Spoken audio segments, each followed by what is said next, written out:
ನೆಹೆಮೀಯನು 6:3 ತೆಗೆದು ಧ್ಯಾನಿಸೋಣ. ನೆಹೆಮೀಯನು 6:3 ತೆಗೆದು 4 ಕೂಡ ಧ್ಯಾನಿಸೋಣ.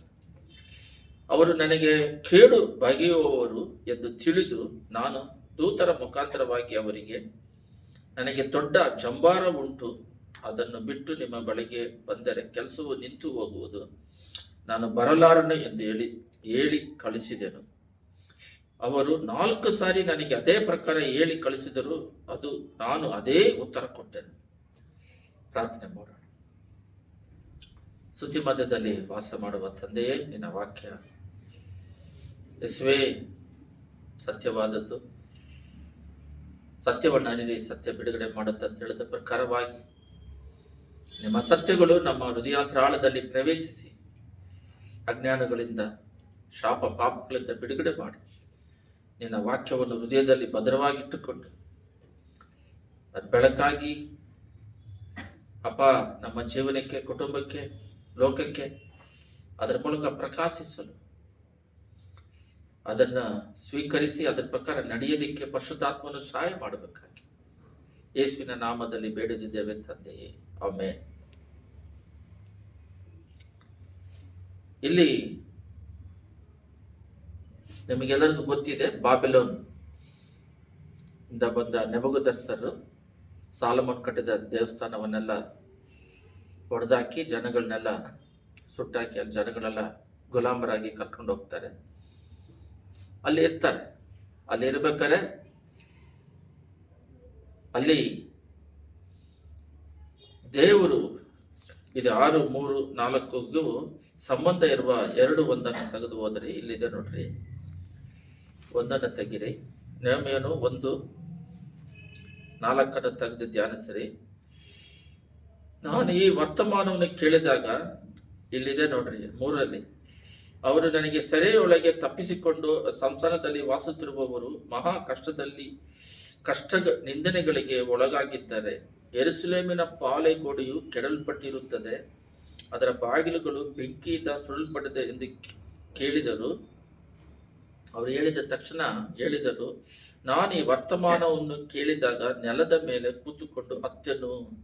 ಕೆಲವು ದಿವಸವರೆಗೂ ಶೋಕಿಸುತ್ತಾ ಉಪವಾಸವಾಗಿದ್ದು ಪರಲೋಕ ದೇವರ ಮುಂದೆ ವಿಜ್ಞಾಪನೆ ಮಾಡುತ್ತಾ ಇದ್ದೆನು. ಏನಂದ್ರೆ, ಅಲ್ಲಿಂದ ಗುಲಾಮರಾಗಿ ಕರ್ಕೊಂಡು ಹೋದ ಮೇಲೆ ಅಲ್ಲಿ ವಾಸಿಸ್ತಿರ್ಬೇಕಾರೆ ಇಲ್ಲಿಂದ ಒಬ್ರು ತಪ್ಪಿಸ್ಕೊಂಡು ಬಂದವರು, ಯೆರೂಸಲೇಮಿಂದ ತಪ್ಪಿಸ್ಕೊಂಡು ಬಂದವರು ಅದರಲ್ಲಿ ಬಂದು ಇವರಿಗೆ, ನೆಹೆಮೀಯನಿಗೆ ಈ ವಿಷಯವನ್ನು ತಿಳಿಸ್ತಾರೆ. ಈ ರೀತಿ ಯೆರೂಸಲೇಮಿನಿಗೆ ತಪ್ಪಿಸಿಕೊಂಡು ಯೂದಾಯ ಮತ್ತು ಯೆರೂಸಲೇಮಿನ ಸಮಾಚಾರವನ್ನು ನಾನು ಅವರ ಹತ್ತಿರ ವಿಚಾರಿಸುವಲ್ಲಿ, ಅವರ ಹತ್ರ ತಪ್ಪಿಸ್ಕೊಂಡು ಬಂದವರಲ್ಲಿ ವಿಚಾರಿಸಿದಾಗ ಏನಾಯ್ತು ಏನಂತ ಹೇಳಿದಾಗ, ಅವರು ಈ ರೀತಿ ಸುಡಲ್ಪಟ್ಟಿದೆ, ಬೆಂಕಿ ಹಾಕಿದ್ದಾರೆ. ಯಾಕಂದ್ರೆ ಇವ್ರನ್ನೆಲ್ಲ ಗುಲಾಮಗಿರಿ ಆದ್ಮೇಲೆ ಸುಟ್ಟಾಕ್ತಾರೆ. ಇವರಿಗೆ ಅಲ್ಲಿ ನಡೀತಿರೋದು ಇವಾಗ ತರ ಸೆಲ್ಫೋನ್ಗಳು, ಟಿವಿಗಳು ಇಲ್ಲದೆ ಇರೋದ್ರಿಂದ ಗೊತ್ತಾಗ್ತಿರ್ಲಿಲ್ಲ. ಅಲ್ಲಿಂದ ಒಬ್ರು ಬಂದು ಮೆಸೇಜ್ ಕೊಟ್ರೇನೆ ಅಲ್ಲಿ ಏನ್ ನಡೀತಿದೆ ಅಂತ ಗೊತ್ತಾಗತ್ತೆ. ಆ ರೀತಿ ಕೊಟ್ಟಾಗ ಅವ್ರು ಉಪವಾಸ ಇದ್ದು ಕಣ್ಣೀರು ಬಿಟ್ಟು ಅಳ್ತಾರೆ. ಇದು ಅವ್ರ ಮುಖ ಕುಂದಿರೋದು, ಉಪವಾಸ ಇರೋದು ಕುಂದಿರೋದನ್ನ ನೋಡಿ ಅಲ್ಲಿ ರಾಜ ಏನ್ ಮಾಡ್ತಾರೆ ಅಂತ ಹೇಳಿದ್ರೆ ಅವ್ರನ್ನ ವಿಚಾರಿಸ್ತಾರೆ. ಇಲ್ಲಿ 2ರಲ್ಲಿ ಇದೆ, ನೆಹೆಮೀಯ 2ರಲ್ಲಿ, ನಾನು ಅರಸನ ಪಾನ ಸೇವಕನಾಗಿದ್ದನು. ಪಾನ ಸೇವಕನ ಅಂತ ಹೇಳಿದ್ರೆ ಎಲ್ಲರೂ ಅವಾಗ ವಿಚಾರಿಸಿದಾಗ, ಸರಿ ನೀನು ಹೋಗು ಅಂತೇಳಿ ಎಷ್ಟು ಕಾಲ ಅಂತೇಳಿ ಅವ್ರು ಕಳಿಸ್ಕೊಡ್ತಾರೆ. ಇದು ಪಾಲ ಸೇವಕನು ಅಂತ ಹೇಳಿದ್ರೆ ಅದು ಇವಾಗ ಏನೋ ಹೋಟೆಲಿಗೆ ಹೋದ್ರೆ ಸರ್ವ್ ಮಾಡೋ ತರ ಒಂದು ಚಿಕ್ಕ ಉದ್ಯೋಗ ಅಲ್ಲ, ಒಂಥರ ಕೀಳಾದ ಉದ್ಯೋಗ ಅಲ್ಲ. ಅದು ರಾಜನಿಗೆ, ಹೋಟೆಲಿಗಲ್ಲ. ರಾಜ ನೆಬೂಕದ್ನೆಚ್ಚರ ಆದಮೇಲೆ ಇವರು ನೋಡಿ ಸ್ಪಷ್ಟವಾಗಿದೆ, ಅರ್ತಷಸ್ತನ 20ನೇ ವರ್ಷದ ಚೈತ್ರ ಮಾಸದಲ್ಲಿ ಇವರು ಏನ್ ಮಾಡ್ತಿದಾರಂತೆ, ಈ ರಾಜ ಇದಾರಲ್ಲ, ಈ ರಾಜ ಬಂದ್ಬಿಟ್ಟು ಹತ್ರ ಇವರು ಪಾನಪಾತ್ರರು.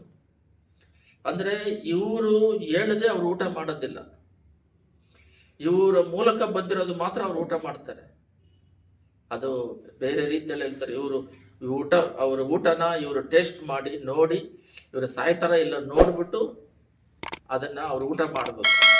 ಎರಡನೇದು ಆ ಪ್ಲೇಸಿಗೆ ನಂಬಿಕೆ ಉಳ್ಳವ್ರನ್ನ ಇಡ್ತಾರೆ, ಅಪನಂಬಿಕೆ. ಅವನು ಏನಾದರೂ ಮಾಡಿ ಊಟದಲ್ಲಿ ಕೊಡ್ತಾರನ್ನೋರನ್ನ ಯಾರು ಇಡೋದಿಲ್ಲ. ಇನ್ನೊಂದು, ಯಾವಾಗಲೂ ರಾಜನ ಜೊತೆಯಲ್ಲೇ ಇರುವಂಥದ್ದು. ಯಾವಾಗಲೂ ರಾಜನ 3 ಹೊತ್ತು ಅವ್ರು ಯಾವಾಗೆಲ್ಲ ಊಟ ಕೇಳ್ತಾರೋ, ಜ್ಯೂಸ್ ಕೇಳ್ತಾರೋ, ಅದಕ್ಕೆಲ್ಲ ಯಾವಾಗಲೂ ರಾಜನ ಜೊತೆಯಲ್ಲೇ ಇರುವಂಥದ್ದು. ಇದು ಒಂದು ಹೈ ಪೋಸ್ಟ್ ಪೊಸಿಷನ್. ಆದರೆ ಇಲ್ಲಿ ನಾವು 6:3 ಓದಿದೀವಿ. ನನಗೆ ದೊಡ್ಡ ಜಂಬಾರ ಉಂಟು, ಅದನ್ನು ಬಿಟ್ಟು ನಿಮ್ಮ ಬಳಿಗೆ ಬಂದರೆ ಕೆಲಸವು ನಿಂತು ಹೋಗುವುದಂದ್ರೆ, ಇವನಿದ್ದು ಹೈ ಲೆವೆಲ್ ಪೋಸ್ಟ್ ಅಲ್ಲಿ. ಇಲ್ಲಿ ದೊಡ್ಡ ಜವಾಬ್ದಾರಿ ಉಂಟಂತ ಹೇಳ್ತಾರೆ. ಆದ್ರೆ ಇದು ದೊಡ್ಡ ಜವಾಬ್ದಾರಿ ಅಂದ್ರೆ, ರಾಜನ ಹತ್ರ ಇರೋದು ದೊಡ್ಡ ಪೋಸ್ಟ್. ರಾಜನ ಹತ್ರ ಇರೋದು ಪೋಸ್ಟನ್ನ ಚಿಕ್ಕದಾಗಿ ಅನ್ಕೊಂಡು ಅದನ್ನ ಬಿಟ್ಟು ಇಲ್ಲಿ ಬಂದು ಇದನ್ನ ದೊಡ್ಡ ಪೋಸ್ಟ್ ಅಂತಾರೆ. ಯಾವುದು? ಗೋಡೆ ಕಟ್ಟೋದು. ಅವ್ರು ಏನ್ ಹೇಳ್ತಿದ್ದಾರೆ, ನೇಮನು ಗೋಡೆಯನ್ನು ಕಟ್ತಿದ್ದಾಗ ಅವ್ರೇನ್ ಮಾಡ್ತಾರೆ, ಸ್ವಲ್ಪ ವಿರೋಧಿಗಳು ಇಲ್ಲಿ 1ನೇದ್ರಲ್ಲಿದೆ. ಸಲ್ಬಟ್ಟು ಮೊಹೋಬಿಯರು, ಅರೇಬಿಯನ್ ಅವರು ಇವ್ರೇನ್ ಮಾಡ್ತಾರೆ, ನೀನು ಇಲ್ಲಿಂದ ಹೋದ ಮೇಲೆ, ಗುಲಾಮರಾಗಿ ಹೋದ್ಮೇಲೆ ಬಂದು ಕಟ್ತಿರೋ ವಿಷಯ ಗೊತ್ತಾಗಿ ಜನಗಳ ಹತ್ರ ಕಳಿಸ್ತಾರೆ, ನೀನು ಬಾ ಮಾತಾಡಬೇಕು ಅಂತ ಹೇಳಿದಾಗ, ನನಗೆ ಬಹಳ ಮುಖ್ಯವಾದ ಕೆಲಸ ಇದೆ, ನಾನು ಬರಕ್ಕಾಗಲ್ಲ, ದೊಡ್ಡ ಕೆಲಸ ಇದೆ ಅಂತ ಹೇಳ್ತಾ ಇದ್ದಾರೆ. ದೊಡ್ಡ ಕೆಲಸ ಅಂದ್ರೆ ಚಿಕ್ಕ ಕೆಲಸ ಅಂತಾನೂ ಒಂದು ಇರುತ್ತೆ. ಇಲ್ಲಿ ಅವರು ಇದೇ ತರ 4ನೇದರಲ್ಲಿ ಅವರು 4 ಸಾರಿ ನನಗೆ ಅದೇ ಪ್ರಕಾರ ಹೇಳಿ ಕಳಿಸಿದರು, ನಾನು ಅದೇ ಉತ್ತರ ಕೊಟ್ಟೆನು. ಇಲ್ಲಿ ಕೆಳಗಡೆ ಇನ್ನೂ ಇದೆ. 5ನೇ ಸಾರಿ ನಸ್ಬರ್ಟನು ಅದೇ ಉದ್ದೇಶದಿಂದ ತನ್ನ ಸಂಸ್ಥ ಸೇವಕನ ಮುಖಾಂತರವಾಗಿ ಮುಚ್ಚದಿರುವ ಒಂದು ಪಾತ್ರೆಯನ್ನು ಕಳಿಸಿದನು. ಅವ್ರು ಏನ್ ಮಾಡ್ತಾರೆ, ಅದನ್ನ ಕಟ್ಟಕೂಡದು ಅಂತೇಳಿ, ಗೋಡೆ ಮಾಡಬಾರ್ದು ಅಂತೇಳಿ. ಅಂದ್ರೆ ದೇವರ ರಾಜ್ಯ ಪಡಬಾರ್ದು. ಇವರು ನೇಮಿಯನ್ನು ಆ ರೀತಿ ಮಾಡದೇ ಇದ್ರೆ, ಹೆಸರೇ ನೇಮಿಯನ್ನು ಮಾಡದೇ ಇದ್ರೆ, ನೆಬೂಕದ್ನೆಚ್ಚರ್ ಆದ್ಮೇಲೆ ಯಾರು ಬರ್ತಾರೆ? ಗ್ರೀಕ್ ಮೇದ್ಯ ಪರ್ಷ ಬರುತ್ತೆ. ಮೇದ್ಯ ಪರ್ಷ ಆದ್ಮೇಲೆ ಗ್ರೀಕ್ ಬರುತ್ತೆ, ಅಲೆಕ್ಸಾಂಡರ್ ಆದ್ಮೇಲೆ ರೋಮರ್ ಬರ್ತಾರೆ. ಆವಾಗಿಂದ ನಮಗೆ ಗೊತ್ತು, ಮತ್ಯದಲ್ಲಿದೆ, ಮಾರ್ಕ್ ಲೂಕದಲ್ಲಿ ರೋಮರ್ಗಳು ಬಂದು ಆಳ್ವಿಕೆ ಮಾಡ್ಬೇಕಾದ್ರೆ ಯೇಸುಸ್ವಾಮಿ ಹುಟ್ಟಿ ಅವ್ರನ್ನೆಲ್ಲ ಕೊಲ್ಲೋದು, ಅವರೇ ರೋಮರ್ಗಳೇ ಯೇಸುಸ್ವಾಮಿನ ಸಿಲುಬೆಗೆ ಹಾಕೋದು. ಇವರು ಬಂದು ಈ ಪಾಳೆ ಗೋಡೆಯನ್ನು ಕಟ್ಟದೆ ಹೋದ್ರೆ, ಇವರು ಇದು ಮಾಡದೇ ಇದ್ರೆ, ಯೇಸುಸ್ವಾಮಿ ಬಂದು ಆಲಯದಲ್ಲಿ ಸಾಲ್ಮೋನ್ ಕಟ್ಟದ ಮಂಟಪಗಳಲ್ಲಿ ವಾಕ್ಯಗಳು ಹೇಳೋದಿಕ್ಕೆ, ಅಲ್ಲಿ ತಿರುಗಾಡೋದಿಕ್ಕೆ ಅವಕಾಶ ಇರ್ತಿರ್ಲಿಲ್ಲ. ಯಾಕಂದ್ರೆ ದೇವರು ಬರುವಿಕೆಗೆ ಇವರು ಸಿದ್ಧರಾಗಬೇಕಾಗಿದೆ, ಇವರು ಸಿದ್ಧ ಮಾಡಬೇಕಾಗಿದೆ. ಅದರಿಂದ ದೇವರು ಚಿಕ್ಕ ಕೆಲಸ ಇದ್ರೂ ಅದು ದೊಡ್ಡ, ದೇವರ ಕೆಲಸ ದೊಡ್ಡದೇ, ದೇವರ ಕಾರ್ಯಗಳು ಬಹಳ ದೊಡ್ಡದು. ಆದರೆ ಇವಾಗ ನಾವೇನ್ ಮಾಡ್ತಿದೀವಿ ಅಂದ್ರೆ, ದೇವರ ಕೆಲಸ ಬಂದ್ಬಿಟ್ಟು ಚಿಕ್ಕದಾಗಿ ಮಾಡ್ಕೊಂಡು ಪ್ರಾರ್ಥನೆ ಮಾಡೋದಿಲ್ಲ, ವಾಕ್ಯ ಧ್ಯಾನಿಸೋದಿಲ್ಲ, ವಾಕ್ಯದ ಪ್ರಕಾರ ನಡೆಯೋದಿಲ್ಲ. ಇದಕ್ಕಿಂತ ದೊಡ್ಡದಾಗಿ ನಾವೇನ್ ಮಾಡ್ತೀವಿ, ದೇವರನ್ನ ಪಕ್ಕದಲ್ಲಿ ಇಟ್ಬಿಟ್ಟು ಸ್ವಂತವಾಗಿ ನಾವು ಲೋಕದ ಕಾರ್ಯಗಳಿಗೆ ಬಹಳ ಗಮನ ಕೊಡ್ತೀವಿ. ಅದು ಮಾಂಸದಿಂದ ಯಾವುದು ಜಯ ಹೊಂದೋದಿಕ್ಕಾಗೋದಿಲ್ಲ. ಮಾಂಸದಿಂದ ನಾವು ಏನೇ ಪ್ರಯತ್ನ ಪಟ್ಟರು ಅದು ವೇದನೆ, ದುಃಖ, ಚಿಂತೆ, ಅದು ಅಳಿದು ಹೋಗೋದಿಕ್ಕೆ, ಪಾತಾಳಕ್ಕೆ ಸಮವಾದದ್ದು. ದೇವರಿಲ್ಲದೆ ನಾವು ಜಯ ಹೊಂದೋದಿಕ್ಕೆ ಸಾಧ್ಯನೇ ಇಲ್ಲ. ದೇವರದೇ ದೊಡ್ಡ ಕೆಲಸ. ದೊಡ್ಡ ಕೆಲಸ ಏನಂತ ಹೇಳಿದ್ರೆ, ದೇವರ ಹತ್ರ ಪ್ರಾರ್ಥನೆ ಮಾಡ್ತಾ ಇರಬೇಕು. ನಮಗೆ ಅನುಭವ ಜಾಸ್ತಿ ಇರೋದ್ರಿಂದ ಉದಾಹರಣೆಗಳು ಬಹಳ ಹೇಳ್ಬೋದು, ನಿಮ್ಮನ್ನ ಆತ್ಮಿಕದಲ್ಲಿ ನಡೆಸಬಹುದು. ಪ್ರಾರ್ಥನೆ ಮಾಡ್ತಿದ್ದಾಗ ನಮ್ಮ ಪಾಡಿಗೆ ನಾವು ಸಮಾಧಾನ, ಸಂತೋಷದಿಂದ ದೊಡ್ಡ ಕಾರ್ಯ ನಡೀತಾ ಇತ್ತು, ಜೀವನ ಸುಲಭವಾಗಿತ್ತು. ಯಾವಾಗ ಪ್ರಾರ್ಥನೆ ಬಿಟ್ಟು ಇದ್ರೆ ಆಟೋಮೆಟಿಕ್ ಆಗಿ ಮೈಂಡ್ ಅಲ್ಲಿ ಕನಸುಗಳು, ಕೆಲಸಕ್ಕೆ ಬಾರದ ಕಸಗಳು ಬಂದು ಸೇರ್ಕೊಂಡು ಸುಮ್ಮನೆ ನಮ್ಮನ್ನ ಆ ಚಿಂತೆ ಈ ಚಿಂತೆಯಲ್ಲಿ ಮುಳುಗಿ ಅದಂಗೆ ಸೈತಾನಿಗೆ ಗುಲಾಮರಾಗಿ ಮಾಡಿ ನಮ್ಮನ್ನ ಮೇಲಕ್ಕೆ ಬರ್ದಂಗೆ ತುಳಿದಾಕ್ಬಿಡುತ್ತೆ. ಅದರಿಂದ ದೇವರ ಕೆಲಸ, ಇಲ್ಲಿ ಪಾಳೆಗೋಡೆ ಕಟ್ಟುವ ಕೆಲಸ ಬಹಳ ದೊಡ್ಡದು ಅಂತಾರೆ. ಬಟ್ ಪಾಳೆಗೋಡೆ ಕಟ್ಟೋದು ದೊಡ್ಡದ, ರಾಜನ ಹತ್ರ ಪಾಲಕನಾಗಿರೋದು ದೊಡ್ಡದ? ಒಂದು ಉದಾಹರಣೆ ಹೇಳ್ಬೇಕಂದ್ರೆ, ನಮಗೆ ಯಾರಾದ್ರೂ ಒಬ್ರು ಕ್ಲಾಸ್ಮೇಟ್ಗಳು, ಒಬ್ರು ದೊಡ್ಡ IG ಇರೋರು ನಮ್ಮ ಕ್ಲಾಸ್ಮೇಟ್ಗಳು ಹಂಗೆ ಅಂತ ಹೇಳಿ ಸುಮ್ಮನೆ ಎಲ್ಲೋ ವಿಷಯ ಗೊತ್ತಾದ್ರೆ, ನನಗೊಂದು ಕೆಲಸ ಇದೆ, ನೀನು ಹೇಳಿ ನಮಗೆ ರೆಕಮೆಂಡ್ ಮಾಡಿ ಅದನ್ನ ಮಾಡಿ ಅಂತ ಹೇಳ್ತಾರೆ. ಅಂದ್ರೆ ಒಂದು ರಾಜನ ಹತ್ರ ಇರೋದ್ರಿಂದ ಆಗದೇ ಇರೋ ಕೆಲಸ ಕೂಡ ಪಾನ ಸೇವಕನಾಗಿರೋದ್ರಿಂದ ಜೊತೆಲೇ ಇರೋದ್ರಿಂದ ಯಾವಾಗಲಾದ್ರೂ ಸಮಯ ಸಿಕ್ಕಾಗ, ಒಂದು ಉದಾಹರಣೆ ಹೇಳ್ತೀನಿ ನೋಡ್ರಿ. ಈ ಪಾನ ಸೇವಕನೇ ಯೇಸಪ್ಪನು ಜೈಲಲ್ಲಿದ್ದಾಗ ನೀನು ನನ್ನ ನೆನೆಸ್ಕೊಂಡ್ರೆ ಅವ್ನು ಮರ್ತು ಬಿಡ್ತಾನೆ. ಅವಾಗ ಅವನಿಗೆ ಕನಸು ಬಂದಾಗ ಈ ತರ ಯೋಸಪ್ಪ ಅಂತ ಇರೋನಂತ ಹೇಳಿ ಯೋಸಪ್ಪಲ್ಲಿ ಬರೋದಕ್ಕೆ ಕಾರಣ ಈ ಪಾನ ಸೇವಕನೇ. ಅದರಿಂದ ರಾಜನ ಜೊತೆಯಲ್ಲಿರುವ ಕೆಲಸ ಅದು ದೊಡ್ಡದು. ಅದನ್ನ ಬಿಟ್ಟು 10 ಗೋಳಾಡಿ ದೇವ್ರ ಕೆಲಸ ಮಾಡೋದಿಕ್ಕೆ ಉಪವಾಸ ಇದ್ದು ವಾಪಸ್ ಬಂದು ಇಲ್ಲಿ ಗೋಡೆ ಕಟ್ತಿರ್ಬೇಕಾರೆ ಮಾತಾಡ್ಬೇಕು ಬಾ ಅಂದ್ರೆ ನಾನು ಬರಲ್ಲ, ಲೋಕದ ಕಾರ್ಯಕ್ರಮಗಳಿಗೆ ಬರಲ್ಲ. ಈ ಸೇವೆಯಲ್ಲಿ 2 ತರ ಇದೆ ನನಗೆ ತಿಳಿದ ಮಟ್ಟಿಗೆ. ಬೆಂದೋಗಸಲ್ಲಿ ಮಾತ್ರ ಒಬ್ರು ದೇವರು ಹೇಳ್ದಂಗೆ ಅವರು ನಡ್ಕೊಂಡು ಕುಟುಂಬ ನಡೆಸ್ಕೊಂಡು ಸಭೆಯನ್ನು ನಡೆಸ್ಕೊಂಡು ಬ್ರಾಂಚ್ಗಳು ಮಾಡ್ಕೊಂಡು ಸ್ಪಿರಿಚುವಲ್ ಅಲ್ಲಿ ಹೋಗ್ತಾ ಇರ್ತಾರೆ. ಅವ್ರು ಔಟ್ ಸೈಡರ್ನ ಇನ್ಸೈಡ್ಗೆ ಕರ್ಕೊಂಬರಲ್ಲ. ಯಾಕಂದ್ರೆ ಅವ್ರ ಮೆಂಟಾಲಿಟಿ ಅವ್ರು ಹೆಂಗ್ ಬೆಳೆದಿರ್ತಾರೋ, ಹೆಂಗೋ ಸ್ಟೇಜ್ ಮೇಲೆ ನಿಂತಾರೆ ಹೆಂಗಂತ ಅವರಲ್ಲಿ ಸ್ಪಿರಿಚುವಲ್ ಅಲ್ಲಿ ಇರೋರೇ ಗೊತ್ತು ಮಾಡಿ ಮಾತಾಡಕ್ಕೆ ಬಿಡ್ತಾರೆ. ಇನ್ನೊಂದು ಗುಂಪಿದೆ, ಅವರು ಬೇರೆ ಬೇರೆ ಸಭೆ ನಡೆಸ್ತಾ ಇರ್ತಾರೆ. ಅವರ ಸ್ವಭಾವಗಳು, ಅವ್ರ ಸಭೆ ಹೆಂಗ್ ನಡೆಸ್ತಾರೆ ಏನ್ ನಡೆಸ್ತಾರೆ ಗೊತ್ತಾಗಲ್ಲ. ಇದು ಒಂದು ಇವ್ರದೇ ಒಂದು ಅಲ್ಲಲ್ಲಿ ಸಂಘಗಳಿರ್ತಾರೆ. ಇದರಿಂದ ಅವ್ರಿಗೆ ಯಾರು ಕರೆಕ್ಟ್ ಏನಂತ ಗೊತ್ತಾಗುತ್ತೆ. ಇದರಲ್ಲಿ ಗೊತ್ತಾಗಲ್ಲ. ಎಲ್ಲ ಚರ್ಚ್ ಪಾಸ್ಟರ್ಗಳಂತಾರೆ, ಅವರೆಲ್ಲ ಒಂದು ಜಾಗದಲ್ಲಿ ಕೂಡಿದಾಗ ಒಬ್ಬೊಬ್ಬರದ್ದು ಒಂದೊಂದು ಮೆಂಟಾಲಿಟಿ ಇದೆ. 20 ಜನ ಕೂಡಿದ್ರೆ 30 ಜನ ಅವ್ರನ್ನ ಕಂಟ್ರೋಲ್ ಮಾಡಕ್ ಆಗೋದಿಲ್ಲ. ಇದೆ first time experience in Bangalore city. ಅಲ್ಲಿ ವಸನ ಮಿನಿಸ್ಟ್ರಿಯಲ್ಲಿ ಇದ್ರೆ ಅವ್ರದೇ ಒಂದು ವಿಧೇಯತೆಯಿಂದ ಅದು ಒಂದು ಸಂಪೂರ್ಣವಾಗಿ ನಡೀತಾ ಇದೆ. ಬೆಂಗಳೂರಲ್ಲಿ ಬಂದು ಸ್ಯಾಕ್ಪನ್ ಅಂದ್ರೆ ಅವ್ರದೇ ಒಂದು ಸ್ಥಾಪನೆಯಿಂದ ಅವರ ಸ್ಪಿರಿಚುವಲಿಗೆ ಅವ್ರ ಮಕ್ಕಳಿಗೆ ಏನ್ ಕೊಡಬೇಕು, ಯಾವ್ದ್ರಲ್ಲಿ ಇದ್ದಾರೆ, ಆತ್ಮಿಕದಲ್ಲಿ ಸೇವಕರು ಯಾವ ರೀತಿ ಇದ್ದಾರೆ, ವಿಶ್ವಾಸಿಗಳು ಏನಿದ್ದಾರೆ, ಯಾರಿಗೆ ಆತ್ಮ ಭಾರ ಇದೆ ಏನಂತ ಗೊತ್ತಾಗಿರುತ್ತೆ. ಇನ್ನೊಂದು ಗುಂಪು ಇದೆ, ಅವ್ರವ್ರ ಪಾಡಿಗೆ ಅವ್ರ ಸಭೆಯಲ್ಲಿ 20 ಜನ 30 ಜನ ಮಾಡ್ತಿದ್ರು.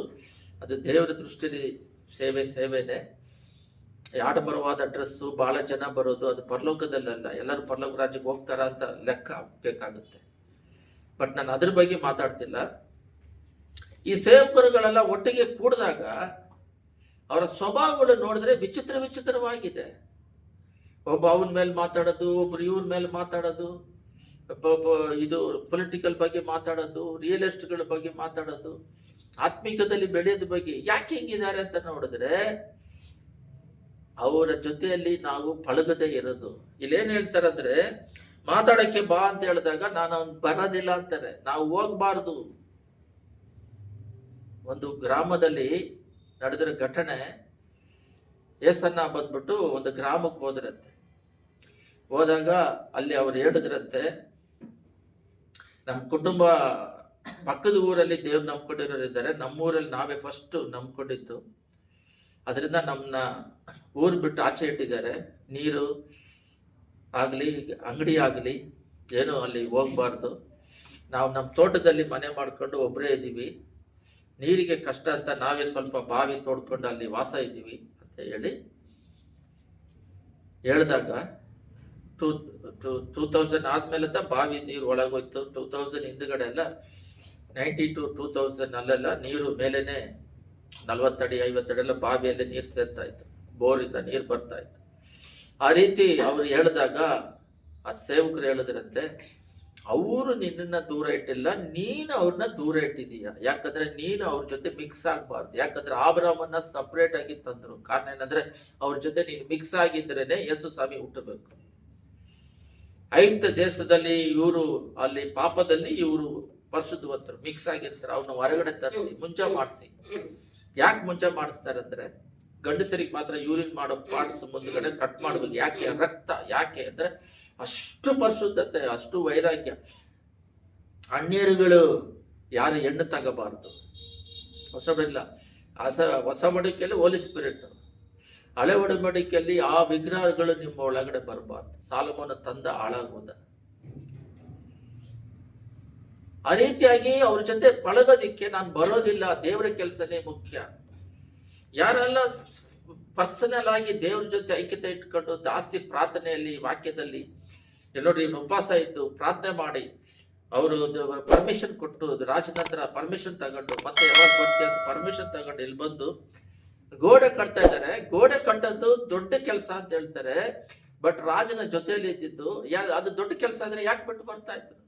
ಅದು ಗೋಡೆ ಕಟ್ಟೋದಕ್ಕಿನ್ನ ರಾಜನ ಜೊತೆ ಪಾನ ಮಾಡೋದೇ ದೊಡ್ಡ ಕೆಲಸ, ಇದನ್ನ ನಾನು ಮಾಡ್ಕೊಂಡಿರ್ತೀನಿ ಅಂತ ಅದನ್ನ ಬಿಟ್ಟು ದೇವರ ಕೆಲಸ ಗೋಡೆ ಕಟ್ಟೋದು ಮುಖ್ಯ ಅಂತ ಹೇಳಿ ಅದಕ್ಕೂ ಕೂಡ ಮಾತಾಡಕ್ಕೆ ಕರೆದ್ರೆ ನಾನು ಬರಲ್ಲ ಅಂತ 5 ಸಲ ಕರೆದ್ರು 5 ಸಲನೂ ಹೋಗೋದಿಲ್ಲ. ನಾನು ದೊಡ್ಡ ಕೆಲಸ ದೊಡ್ಡ ಜವಾಬ್ದಾರಿಯಲ್ಲಿ ಇದ್ದೀನಿ, ಕೆಳಗೆ ಇಳಿದು ಬಂದ್ರೆ ಆ ಕೆಲಸ ನಿಂತು ಹೋಗುತ್ತೆ. ಸೇವೆ ಯಾವಾಗ್ಲೂ ನಿಂತು ಹೋಗ್ಬಾರ್ದು, ಅದರಲ್ಲಿ ಬೆಳೀತಾ ಇರ್ಬೇಕು. ಯಾವತ್ತು ಸ್ಟಾಪ್ ಮಾಡಬಾರ್ದು. ಊಟ ಮಾಡೋದು ಮಾತ್ರ ಸ್ಟಾಪ್ ಆಗೋದಿಲ್ಲ. ಯಾರಾದ್ರೂ ಊಟ ಮಾಡಿದೆ ಅಂದ್ರೆ ನನಗೆ ಟೈಮ್ ಸಿಕ್ಕಿಲ್ಲ ಅದಕ್ಕೆ ಊಟ ಮಾಡಿಲ್ಲ ಅಂತ ಯಾರು ಹೇಳಲ್ಲ. ಆದರೆ ಪ್ರಾರ್ಥನೆ ಮಾಡೋದು, ವಾಕ್ಯಗಳು, ಈ ಲೋಕದಲ್ಲಿ ನಮ್ಮನ್ನ ಇಟ್ಟಿದ್ದು ದೇವ್ರನ್ನ ಸುಸೋದಿಕ್ಕೆ, ದೇವ್ರ ಚಿತ್ತ ಮಾಡಿ ಈ ಲೋಕ ಬಿಟ್ಟು ಪರಲೋಕ ರಾಜ್ಯಕ್ಕೆ ಹೋಗೋದಿಕ್ಕೆ. ಈಗ ಸೆನ್ಸೆಂಟ್ ಅಂತ ಬಂದ್ಬಿಟ್ಟು ಎಲ್ಲ ಮೊದಲು ಸುಮ್ಮನೆ ಒಂದು ಯೂಟ್ಯೂಬು ವಾಟ್ಸಪ್ ಮಾತ್ರ ಇತ್ತು, ಆಮೇಲೆ ಫೇಸ್ಬುಕ್ ಅಂತ ಬಂತು, ಆಮೇಲೆ ಇನ್ಸ್ಟಾಗ್ರಾಮ್ ಅಂತ ಬಂತು, ಇವಾಗ ಟೆಕ್ನಾಲಜಿ ಅಂತ ಬಂತು. ಇವಾಗ ಅದರಲ್ಲಿ ದುಡ್ಡು ಮಾಡೋದಿಕ್ಕೆ ಪಾಪುಗಳು ಅಡ್ವರ್ಟೈಸ್ಮೆಂಟ್, ಒಂದು ಹೆಣ್ಣು ನಮ್ಮ ಆ್ಯಪನ್ನು ಡೌನ್ಲೋಡ್ ಮಾಡ್ಕೊಳ್ರಿ ಅಂತ ಅಷ್ಟು ದೂರ ಬರ್ತಾರೆ. ಯಾಕಂದ್ರೆ ದುಡಿಮೆಗೆ. ಅದಕ್ಕೆ ಮುಂಚೆ ಇಸ್ಪೆಟ್ ಬಂತು, ಅದಕ್ಕೆ ಮುಂಚೆ ಟ್ರೇಡ್ ಬಂತು. ಸ್ಟಾರ್ಟಿಂಗಲ್ಲೆಲ್ಲ ಬಿಟ್ಬಿಡ್ತಾರೆ ಗೌರ್ಮೆಂಟ್. ಯಾಕೆ ಈ ಥರ ಮಾಡ್ತೀರಾ ಅಂತ ಟ್ರೇಡ್ ಗೀಡ್ ಮಾಡಲ್ಲ, ಸತ್ತೋದ ಮೇಲೆ ಆಮೇಲೆ ಬರ್ತಾರೆ. ಯಾಕಂದ್ರೆ ಅವರಿಗೆ ಅಷ್ಟು ಜ್ಞಾನ ಇಲ್ಲ. ಈ ತರ ಬಂದು ಅವರು ಲೋಕಕ್ಕೆ ಅಧಿಕವಾದ ಸಮಯವನ್ನು ಕಳೀತಾ ಇದ್ದಾರೆ. ರಾಜನ ಪೋಸ್ಟ್ ಅಂದ್ರೆ ಆ ರಾಜನ ಪೋಸ್ಟ್ ಬಂದು ನಾವು ಲೋಕದ ಕೆಲಸವಾಗಿ ಕೂಡ ಇಟ್ಕೋಬಹುದು. ಅದಕ್ಕಿಂತ ಮುಖ್ಯವಾದದ್ದು ದೊಡ್ಡ ಕೆಲಸ ಅಂತ ಹೇಳಿದ್ರೆ ಚಿಕ್ಕ ಕೆಲಸ ಅಂತ ಒಂದಿದೆ. ಏನು ಚಿಕ್ಕ ಕೆಲಸ ಅಂದ್ರೆ ರಾಜನ ಪಾನ ಪಾತ್ರ ಮಾಡೋದು, ಅದು ಕೆಲಸನೇ, ಬಟ್ ಅದಕ್ಕೆ ಚಿಕ್ಕ ಕೆಲಸ. ನಮಗೆ ಉದಾಹರಣೆ ಹೇಳ್ಬೇಕಂದ್ರೆ, ಒಂದು ಸೇವಕರು ಅಮೆರಿಕದಲ್ಲಿ, ಆ ಸೇವಕರು ಒಳ್ಳೆ ಮೆಸೇಜ್ಗಳು ಕೊಟ್ರೆ 3 ಲಕ್ಷ ಜನ ಕಣ್ಣೀರು ಬಿಟ್ಟು ಒಪ್ಪಿಸಿಕೊಟ್ಟು ದೇವ್ರ ಕಡೆಗೆ ಬರ್ತಾ ಇದ್ರು. ಅಷ್ಟು ಜನ ಕೊಡ್ತಾ ಇದ್ರು ಆ ಸೇವಕರು ಬಂದ್ರೆ. ಆ ಸೇವಕರು ಕೇಳಿದ್ರಂತೆ, ನೀವು ಪ್ರೆಸಿಡೆಂಟ್ ಆಗ್ಬೋದು, ನಿಮಗೆ ಅವಕಾಶ ಇದೆ, ಎಲ್ಲರೂ ಓಟ್ ಹಾಕ್ತೀವಿ ಅಂದ್ರೆ ನಾನು ಉನ್ನತವಾದ ಪೋಸ್ಟ್ ಅಲ್ಲಿ ಇದ್ದೀನಿ, ಕೆಳಗೆ ಇಳಿದು ಬರೋದಿಲ್ಲ ಅಂತ. ಅಂದ್ರೆ ದೇವರಂದ್ರೆ ಏನಂತ ಗೊತ್ತಿಲ್ಲ. ದೇವರೇ ಸಮಾಧಾನ ಕೊಡೋದು, ಆರೋಗ್ಯ ಕೊಡೋದು, ಆಯುಸ್ ಕೊಡೋದು, ಪರಲೋಕ ರಾಜ್ಯ ಕೊಡೋದು, ಇದು ಯಾರು ಕೊಡಕ್ ಬರಲ್ಲ. ಆತ್ಮಕ್ಕೆ ಆಹಾರ ಬಂದು ಯಾವ ಸೈಂಟಿಸ್ಟು ಯಾವ ಡಾಕ್ಟರ್ ಕೊಡಕ್ ಬರೋದಿಲ್ಲ. ಆದರೆ ಆ ದೇವರ ದೊಡ್ಡ ಕೆಲಸಕ್ಕಿಂತ ಚಿಕ್ಕ ಕೆಲಸ ಮಾಡೋದಕ್ಕೆ ಹೋಗ್ತಾ ಇದ್ದಾರೆ. ನಿಮಗೆ ಇನ್ನೂ ಅರ್ಥ ಆಗದಿದ್ರೆ ವಿಮೋಚನ ಕಂಡ 17-11 ಓದ್ರಿ, ಉದಾಹರಣೆಯಾಗಿ ಅದರಲ್ಲಿ ಎಷ್ಟು ಶಕ್ತಿ ಇದೆ ಅಂತ ನೋಡ್ರಿ. ಮೋಸೆಯು ತನ್ನ ಕೈಗಳನ್ನು ಮೇಲಕ್ಕೆ ಎತ್ತಿರುವಾಗ ಇಸ್ರೇಲರು ಬಲವಾಗುವರು, ಇಳಿಯುವಾಗ ಅಮಲೇಕರು ಬಲವಾಗುವರು. ಇದು ಸಿಂಪಲ್ ಆಗಿದೆ, ಬಟ್ ಇಲ್ಲಿ ಇವರಿಗೆ ಯುದ್ಧದ ಅನುಭವ ಇಲ್ಲ. ಇದೇ ಅಮಲೇಕರ ಜೊತೆ ಸೌಲನು ಯುದ್ಧ ಮಾಡ್ತಾನೆ. ಅವಾಗ ಆರ್ಮಿ ಇದೆ, ಅವಾಗ ಅವನ ಹತ್ರ ಸೈನ್ಯ ಇದೆ, ಕತ್ತಿ ಇದೆ, ಕುದುರೆ ಇದೆ, ಎಲ್ಲ ಇದೆ. ಇವಾಗ ಯುದ್ಧ ಮಾಡ್ಬೇಕಾದ್ರೆ ನೀವು ಗಮನ ಇಟ್ಟು ನೋಡ್ರಿ, ಅವ್ರ ಹತ್ರ ಯಾವ ವಿಧವಾದ ಆಯುಧಗಳು ಇಲ್ಲ. ಐಗುಪ್ತ ದೇಶದಿಂದ ಬರ್ತಾ ಇದ್ದಾರೆ, ಯುದ್ಧದ ಸೈನ್ಯಗಳಿಲ್ಲ. ನೀವು ಯಾವಾಗ್ಲೂ ಆದಿಕಾಂಡದಿಂದ ಐಗುಪ್ತ ದೇಶದಿಂದ ಬಿಡುಗಡೆ ಮಾಡೋದ್ರಿಂದ ನೋಡ್ರಿ, ಅವ್ರಿಗೆ 10 ವಿಧವಾದ ರೋಗಗಳನ್ನ ಕೊಟ್ಟು ಐಗುಪ್ತದಿಂದ ಬಿಡುಗಡೆ ಮಾಡೋದು. ಮತ್ತೆ ಅದ್ರ ಮುಂದೆ ಯೋಶುವ ಯಾವ ರೀತಿ ಯುದ್ಧಗಳು ಮಾಡಿ ಗೆದ್ದ ಅಂತ, ಆಮೇಲೆ ನ್ಯಾಯಸ್ಥಾಪಕರಲ್ಲಿ ಎಲ್ಲ ನೀವು ಗಮನ ಇಟ್ಟು ನೋಡ್ರಿ. ಇಲ್ಲಿ 2 ಪೂರ್ವಕಾಲ ವೃತ್ತದಲ್ಲಿ ಮೋವಾಬ್ಯರು, ಅಮ್ಮೋನಿಯರು, ಮೆಗೋನಿಯರು ಸಮುದ್ರವಾಗಿ ಬಂದ್ರೆ ಉಪವಾಸ ಇತ್ತು. ಮತ್ತೆ ಇಲ್ಲಿ ಯೆರಿಕೋ ಪಟ್ಟಣವನ್ನು ಆರಾಧನೆ ಮಾಡಿ ಬೀಳಿಸೋದು, ಸಮುದ್ರವನ್ನು 2 ಚೀಳಿಸೋದು. ಅವರು ಸಮುದ್ರದಲ್ಲಿ ಬೀಳ್ತಾರೆ, ಇವ್ರು ಯುದ್ಧನೇ ಮಾಡಲ್ಲ. ಅರ್ಥ ಮಾಡ್ಕೊಳ್ರಿ. ದೇವರಿಗೆ ಮೊದಲನೇ ಸ್ಥಾನ ಕೊಟ್ಟಾಗ ಪ್ರಾರಂಭದಿಂದ ಇದುವರೆಗೂ ದೇವರು ಜಯ ಕೊಡ್ತಾರೆ. ಮಾಂಸದಿಂದ ಸ್ವಂತ ಬಲದಿಂದ ನಾವು ಲೋಕದಲ್ಲಿ ಅದು ಮಾಡೋಣ ಇದು ಮಾಡೋಣ ಅಂತ ಏನೇ ಪ್ರಯತ್ನ ಪಟ್ರು ಅದು ಸೋಲೆ. ಇಲ್ಲಿ ನೋಡ್ರಿ, ಮೋಸೆ ತನ್ನ ಕೈಗಳನ್ನು ಮೇಲೆ ಕೆತ್ತಿರುವಾಗ ಅಂತ ಹೇಳಿದ್ರೆ ಪ್ರಾರ್ಥನೆ ಮಾಡಿ ಆ ಕೈಯಿಂದ ಏನಿದೆ ಅದು ಒಂದು ಸ್ತುತಿಸುವಂಥದ್ದು, ಆರಾಧನೆ ಮಾಡುವಂಥದ್ದು. ಕೈಗಳನ್ನ ಮೇಲೆ ಕೆತ್ತಿದಾಗ, ಸ್ತುತಿ ಮಾಡಿದಾಗ, ದೇವರಿಗೆ ಕೊಂಡಾಡಿದಾಗ ಜಯ ಸಿಗುತ್ತೆ. ದೇವರನ್ನ ಬಿಟ್ಟು ಕೈ ಇಳಿಸುವಾಗಾದ್ರೆ ದೇವರನ್ನ ಬಿಟ್ಟಾಗ, ಸ್ತುತಿಸದೇ ಇದ್ದಾಗ, ಪ್ರಾರ್ಥನೆ ಮಾಡದೇ ಇದ್ದಾಗ ಸೋಲು, ಜಯ ಹೊಂದೋದಿಕ್ಕೆ ಆಗ್ತಾ ಇಲ್ಲ. ಕಾರಣ ಏನಂತ ಹೇಳಿದ್ರೆ, ಈ ಸ್ವಂತ ಮಾಂಸದಿಂದ, ಈ ಸ್ವಂತ ಬಲದಿಂದ ನಾವು ಜಯ ಹೊಂದೋದಿಕ್ಕೆ ಆಗೋದೇ ಇಲ್ಲ. ಎಲ್ಲ ಗಮನ ಇಟ್ಕೊಳ್ರಿ. ನೇಹಮೀಯನು ಉನ್ನತವಾದ ಪೋಸ್ಟ್ ಅಲ್ಲಿ ಇದ್ದದನ್ನ ನಾವು ಅನ್ಕೊಂತ ಇದೀವಿ, ಓಹೋ ಅದು ಬಹಳ ದೊಡ್ಡ ಪೋಸ್ಟು, ಅದು ಬೆಳೆ ಉಳ್ಳುದಂತಿದ್ದೀವಿ. ಅದು ಲೋಕಕ್ಕೆ ಅನ್ನಪಾನಕ್ಕೆ ಒಂದು ವೃತ್ತಿ ಅಷ್ಟೇ. ಅದಕ್ಕಿಂತ ದೊಡ್ಡ ಪೋಸ್ಟು ದೇವರ ಸೇವೆ ಮಾಡೋದು. ಸೇವೆ ಅಂತ ಹೇಳಿದ್ರೆ ಪ್ರಾರ್ಥನೆ ಮಾಡೋದು, ವಾಕ್ಯದ ಅನುಗುಣವಾಗಿ ನಡೆಯೋದು, ಸಾಕ್ಷಿಯಾಗಿ ಜೀವಿಸೋದು, ಪರಿಶುದ್ಧ ಮಾರ್ಗದಲ್ಲಿ ನಡೆಯೋದು, ದೇವರ ಚಿತ್ತ ಈ ಲೋಕದಲ್ಲಿರೋವರೆಗೂ ಮಾಡೋದು. ಇದೇ ದೇವರ ಪ್ರಾಮುಖ್ಯವಾದ ಕೆಲಸ. ಇದನ್ನು ಮಾಡೋದಕ್ಕೆ ಭೂಮಿ ಸೃಷ್ಟಿ ಮಾಡಿ ನಮ್ಮನ್ನು ಇಟ್ಟಿರೋದು. ಸೈತಾನು ಪಾಪ ಮಾಡಕ್ಕೆ ಪ್ರೇರೇಪಿಸ್ತಾನೆ, ನರಕ ಕರ್ಕೊಂಡು ಹೋಗೋದಕ್ಕೆ ಸಿದ್ಧರಾಗಿದ್ದಾನೆ. ಪಾಪದ್ದು ಬಂದು ಸ್ಟಾರ್ಟಿಂಗ್ ಅಲ್ಲಿ ಟೇಸ್ಟ್ ಆಗಿರುತ್ತೆ. ಅದು ಯಾರಿಗೂ ಗೊತ್ತಿಲ್ಲ ಅಂತ ಹೇಳಿ ಮಾಡ್ತಾರೆ. ಅಪ್ಪ ಅಮ್ಮನಿಗೆ ಗೊತ್ತಿಲ್ಲ, ಯಾರಿಗೂ ಗೊತ್ತಿಲ್ಲ ಅಂತ. ಬಂದಲ್ಲ ಒಂದು ದಿನ ಅದು ಬಯಲ್ಪಡುತ್ತೆ. ಯಾರಿಗೂ ಗೊತ್ತಿಲ್ಲದೆ ರಹಸ್ಯವಾಗಿ ಮಾಡೋದು. ಅವಾಗ ಮಾಡಿದಾಗ ಅದು ಯಾವತ್ತೂ ಕೂಡ ಒಂದು ಮನುಷ್ಯನ ಉನ್ನತವಾದ ಸ್ಥಿತಿಗೆ ತಗೊಂಡು ಹೋಗೋದೇ ಇಲ್ಲ. ನೀವು ಪ್ರಾರಂಭದಿಂದ ನೋಡ್ರಿ, ಯೋಸೆಫನಿಂದ ಹಿಡಿದು ಯಾಕಂದ್ರೆ ಯಾರನ್ನು ಕೂಡ ಇವನ ಪಾಪವನ್ನು ಮಾಡದೆ, ಪೋತಿಫರನ ಹೆಂಡತಿ ಪಾಪ ಮಾಡೋದಕ್ಕೆ ಪ್ರೇರೇಪಿಸಿದ್ರು, ಮಾಡದೆ ಜೈಲಿಗೆ ಬಂದ್ರು, ಕಡೆದಾಗಿ ಎಷ್ಟೋ ವರ್ಷಗಳು, 70 ವರ್ಷ 75 ವರ್ಷ ಪ್ರೈಮ್ ಮಿನಿಸ್ಟರ್ ಆಗಿ ಅಲ್ಲಿ ಆಳ್ವಿಕೆ ಮಾಡಿ ಮರಣ ಹೊಂದುತ್ತಾರೆ. ಅದಕ್ಕೆ ಕಾರಣ ಬಂದು ಪಾಪವನ್ನು ದ್ವೇಷಿಸೋರು ಸಕ್ಸಸ್ಫುಲ್ ಆಗಿ ಜೀವನ ಮಾಡ್ತಾರೆ. ಸೈತಾನು ಟೆಂಪ್ಟ್ ಮಾಡ್ತಾನೆ ಪಾಪ ಮಾಡೋದಕ್ಕೆ, ಎಮೋಷನ್ ಟೆಂಪ್ಟೇಷನ್ ಕೊಡ್ತಾನೆ. ದೇವರು ಎಮೋಷನ್ ಟೆಂಪ್ಟೇಷನ್ ಬಂದು ಸೈತಾನ್ದು ಟೆಸ್ಟ್ ಮಾಡ್ತಾರೆ. ದೇವರಲ್ಲಿದ್ದಾಗ ಟೆಸ್ಟ್ ಮಾಡ್ತಾರೆ. ಎಕ್ಸಾಂಪಲ್ ಇದು ಟೆಸ್ಟ್. ಚೆನ್ನಾಗಿ ಓದೋರು ಪಾಸ್ ಆಗ್ತಾರೆ. ಫೈತ್, ವಿಶ್ವಾಸ, ನಂಬಿಕೆ, ದೇವರ ಮೇಲೆ ಆಧಾರ ಪಟ್ಟವರು ಪಾಸ್ ಆಗ್ತಾರೆ. ಅವ್ರಿಗೆ ಉನ್ನತವಾದ ಪೋಸ್ಟ್. ಅದೇ ಯೋಸೇಫನಿಗೆ ನಡೆದಿರೋದು. ಫೇಲ್ ಆಗೋರು ಬಹಳ ಜನ ಇದ್ದಾರೆ. ಆ ಟೆಸ್ಟ್ ಅಲ್ಲಿ ಪಾಸ್ ಆಗಬೇಕು. ಇಲ್ಲಿ ನಾವು ಗಮನ ಇಟ್ಟು ನೋಡುವುದಾದರೆ, ಆರ್ಮಿ, ನೀವು ನನಗೆ ಬಹಳ ಇಷ್ಟವಾದದ್ದು ಏನಂತ ಹೇಳಿದ್ರೆ, ಬೈಬಲ್ ಅಲ್ಲಿ ಐದು ದೇಶದಲ್ಲಿ ಮೋಸೆಗೆ ಹೋಗಿ ಒಂದು ಕೊಂಬನ್ನು ಹಾಕಿದಾಗ ಆ ಕೊಂಬಿಂದ, ಆ ಕೊಂಬಿಟ್ಕೊಂಡೆ ನೀರು ರಕ್ತ ಮಾಡೋದು. ಆ ಕೊಂಬುಗಳು, ಕೊಂಬಲ್ಲಿ ಏನಿದೆ ಆ ರೀತಿ ಆ ಸಮುದ್ರವನ್ನು ಎರಡಾಗಿ ಚೀಳ್ಸೋದು, ಆ ಕೋಲು ಹೊಡೆದಿಂದ ನೀರುಗಳು ಬರೋದು.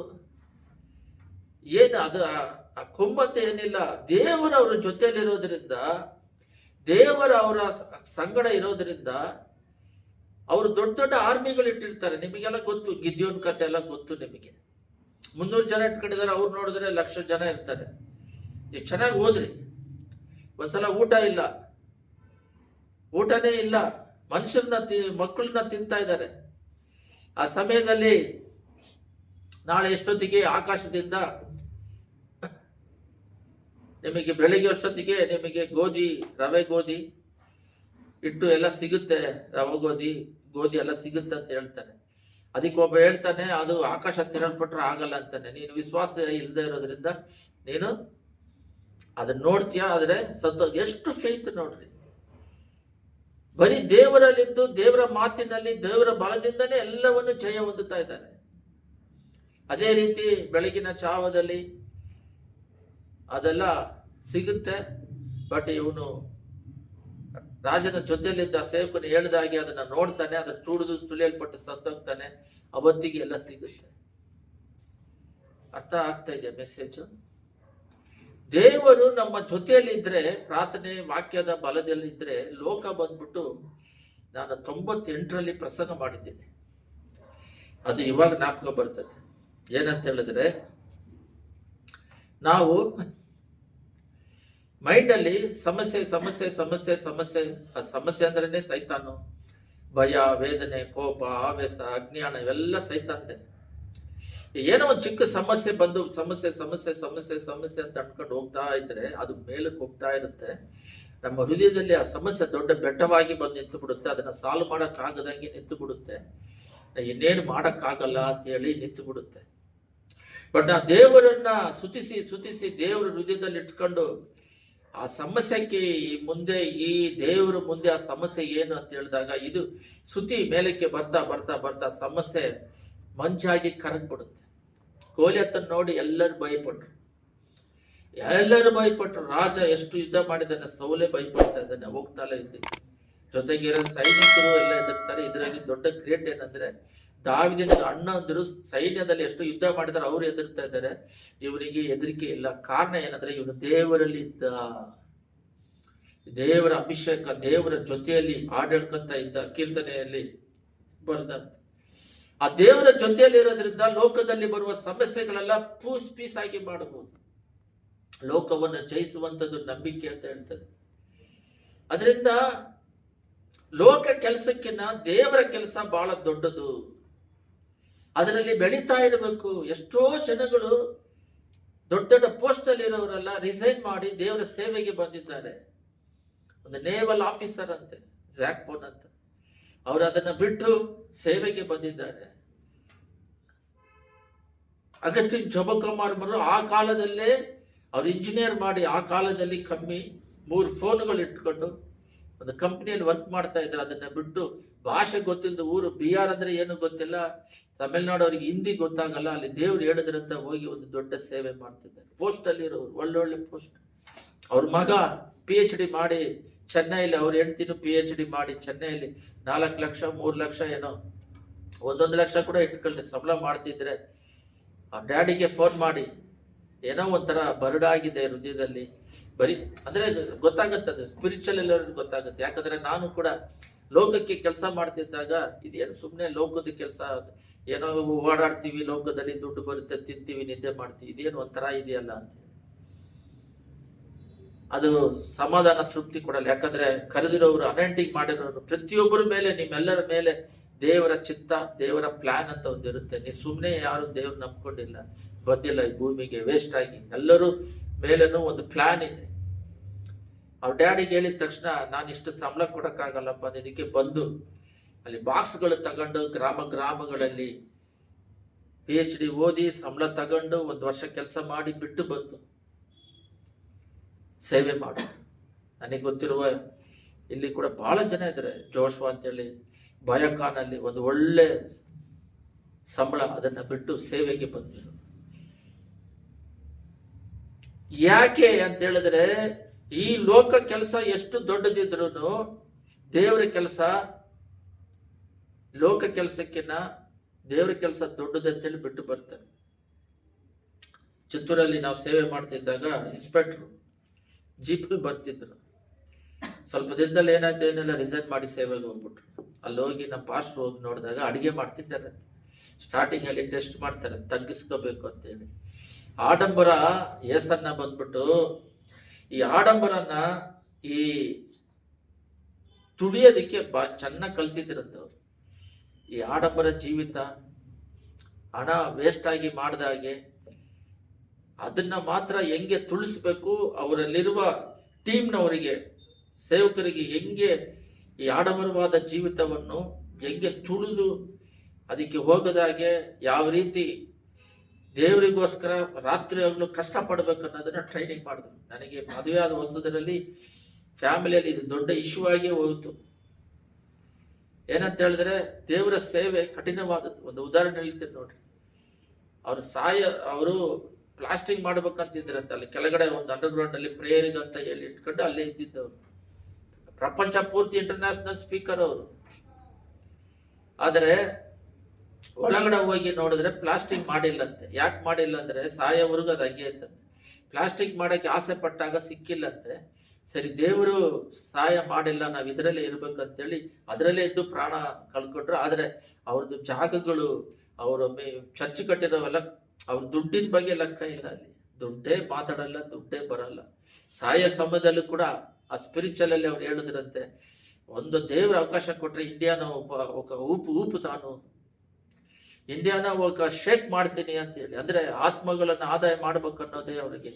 ಆ ದುಡ್ಡಿನ ಬಗ್ಗೆ, ಹಣದ ಬಗ್ಗೆ, ಆ ಮಿನಿಸ್ಟ್ರಿ ಬಿಟ್ಟೋಗ್ತಿದ್ದೀನಿ ಅಲ್ಲೆಲ್ಲ ಬಗ್ಗೆ, ಆ ಜಾಗ, ಚರ್ಚ್ಗಳು ಅದೆಲ್ಲ ಇಲ್ಲ ಅವರಿಗೆ. ಆತ್ಮ, ದೇವರು, ಸೇವೆ, ಸ್ವಾರ್ಥ, ಇದು ದೊಡ್ಡದು ದೊಡ್ಡದು ದೊಡ್ಡದು ದೊಡ್ಡದು. ಕಡೆದಾಗಿ ಉದಾಹರಣೆಯನ್ನು ನೋಡಿ ಪ್ರಾರ್ಥನೆ ಮಾಡೋಣ. ಇಂಡಿಯಾ ದೇಶ ಏನಕ್ಕೆ ದೇವ್ರು ನಂಬದೇ ಇದೆ ಅಂದ್ರೆ, 2000 ವರ್ಷಗಳ ಯೇಸ್ವಾಮಿ ಜೊತೆಗಿದ್ದ ಒಂದು ತೋಮ ಇಂಡಿಯಾದಲ್ಲಿ ಬಂದು ಮೆಡ್ರಾಸಲ್ಲಿ ಚೆನ್ನೈಯಲ್ಲಿ ಕಾಲಿಟ್ರು. ಅವಾಗ ಮೆಡ್ರಾಸ್ ಪ್ರಾವಿನ್ಸ್ ಚೆನ್ನೈಯಲ್ಲಿ ಬಂದು ಪ್ರಾಣ ತ್ಯಾಗ ಮಾಡಿದ್ರು. ಆದರೆ ಇಲ್ಲಿರೋರು ಅದನ್ನ ಭದ್ರವಾಗಿ ತಗೊಂಡು ಸುವಾರ್ತೆ ಹರಡಿಲ್ಲ. ಮಿಷನರಿಗಳು ಎಷ್ಟೋ ಬಂದು ಅವ್ರು ಮಾಡಿರೋದು ಮಾಡಿದ್ದಾರೆ ಹೊತ್ತು ಇಂಡಿಯಾದಲ್ಲಿರೋರು ಯಾರೋ ಬೆರಳೆಣಿಕೆಯಲ್ಲಿ ಒಂದು 10 ಜನ, ಒಂದು 5 ಜನ ಎಣಿಸ್ಬಿಡ್ಬೋದು ಇವ್ರು ಏನೋ ಪ್ರಯಾಸ ಪಟ್ರು ಅಂತ ಹೇಳಿ ಎಲ್ಲರೂ ಸೋಬೇರಿಗಳಾಗಿ ಸ್ವಾರ್ಥವಾಗಿ ಅವರವರೇ ಕುತ್ಕೊಂಡು 2000 ವರ್ಷ ಆಗಿದೆ. 17ನೇ ಇಸ್ವಿಯಿಂದ 200 ವರ್ಷಗಳು ಆಗಿದೆ. ಇವಾಗ 2048 ಅಲ್ಲಿ ಸ್ವತಂತ್ರ ಬಂದಿದೆ. 2000 ವರೆಗೂ ಒಂದು 50 ವರ್ಷ ಇದೆ. ಭಯಂಕರವಾಗಿ ಸೇವೆ ಮಾಡಿದಿದ್ರೆ ನನ್ನನ್ನು ಸೇರಿಸಿದೆ. ವಿಶ್ವಾಸಿಗಳಿಂದ ಹಿಡಿದು ದೇವರಿಂದ ಹಿಡಿದು ಒಂದು ದೊಡ್ಡ ಉಜ್ಜೀವನ ಬರ್ತಾ ಇತ್ತು. 48 ಅಂದ್ರೆ 50ರಿಂದ 2000ಕ್ಕೆ ಒಂದು 50 ವರ್ಷ, ಇವಾಗ ಒಂದು 75 ವರ್ಷ ಒಂದು ಒಳ್ಳೆ ಮಾಡಿರ್ಬೇಕು. ಇವ್ರೇನ್ ಮಾಡಿದ್ರು, ಹೊರಗಡೆ ಹೋಗೋದು, ದುಡ್ಡು ತಗೊಳ್ಳೋದು, ತನ್ನ ಸ್ವಾರ್ಥಕ್ಕಾಗಿ ಕಟ್ಟಡಗಳು ಕಟ್ಟೋದು. ಇವಾಗ ಸ್ಪಿರಿಚುವಲ್ ಅಲ್ಲಿ ಬೆಳೆಯೋದ್ರಿಂದ ನಾನು 1999 ಏನ್ ಪ್ರಸಂಗ ಮಾಡಿದ್ನೋ ಅದನ್ನು ಒಂದು ಹೇಳ್ತೀನಿ. 3 ತಲೆಮಾರೆ ಆದ್ಮೇಲೆ ಅವರು ಅವಾಗ ಮಾಡಿದ್ದು ಅವ್ರ ಆಸ್ತಿ ಅವ್ರ ಕೈಯಲ್ಲಿ ಇರೋದಿಲ್ಲ, ಅದು ಬೇರೆಯವ್ರಿಗೆ ಹೋಗಿರುತ್ತೆ. ಯಾರಾದ್ರೂ ಒಬ್ರು ಆ ಥರ ಅವ್ರ ಆಸ್ತಿನೇ ಅವ್ರು ಅನುಭವಿಸ್ತಾರದು ಯಾರಾದ್ರೂ ಇದ್ರೆ ಒಂದು ಪೆನ್ನಲ್ಲಿ ಬರ್ಕೊಡ್ರಿ. ಯಾರು ಇರೋದಿಲ್ಲ ಇಂಡಿಯಾ ದೇಶದಲ್ಲಾಗಲಿ ಪ್ರಪಂಚದಾಗಲಿ.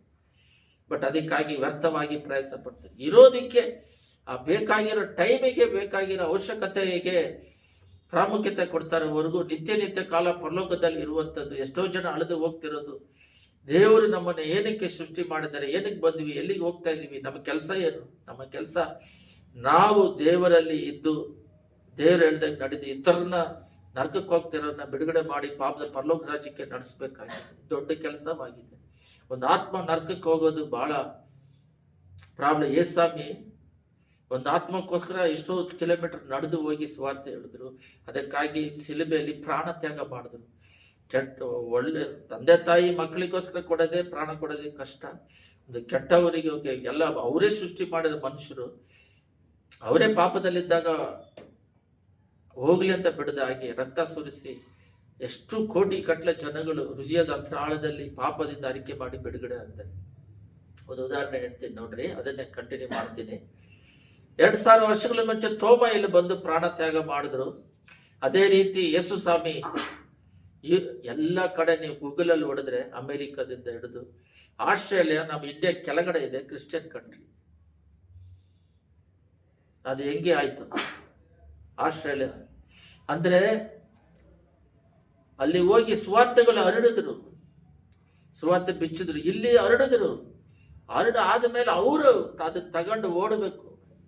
ಮಾರಥಾನದಲ್ಲಿ ಒಂದು ಬೆಂಕಿ ಫಸ್ಟ್ ಟೈಮ್ ಅದನ್ನ ಹಚ್ಚಿಗೆ ಕೊಟ್ಟಾಗ ಓಡೋಗ್ತಾರೆ, ಇನ್ನೊಬ್ರಿಗೆ ಕೊಡ್ತಾರೆ, ಅದೇ ತರ ಪ್ರಾರಂಭದಿಂದ ಹಿಡಿದು ದೇವರು ಎಲ್ಲರ ಮೇಲೆ 70 ಜನ ಮೇಲೆ, ಅಲ್ಲಿ 120 ಜನದ ಮೇಲೆ ಅವರು ಅಭಿಷೇಕ ಮಾಡ್ತಾರೆ ಪೆಂತೆಕೋಸ್ತ ದಿನದಲ್ಲಿ. ಅವಾಗಿಂದ ಇದುವರೆಗೂ ಆ ಪರಿಶುದ್ಧಾತ್ಮ ಒಬ್ಬರು ಬಿಟ್ಟು ನಮ್ಮನ್ನು ಬಿಟ್ಟು ಹೋಗ್ತಿರ್ದು ಅದು ಹಂಗೆ ಚಲಿಸ್ತಾ ಇರ್ಬೇಕು. ನನಗೆ ಕೊಟ್ಟರೆ ಚಿಕ್ಕ ಕೆಲಸ ಮಾಡಿ ಮುಗಿಸಿ ಹೋಗ್ತಾ ಇರ್ಬೇಕು.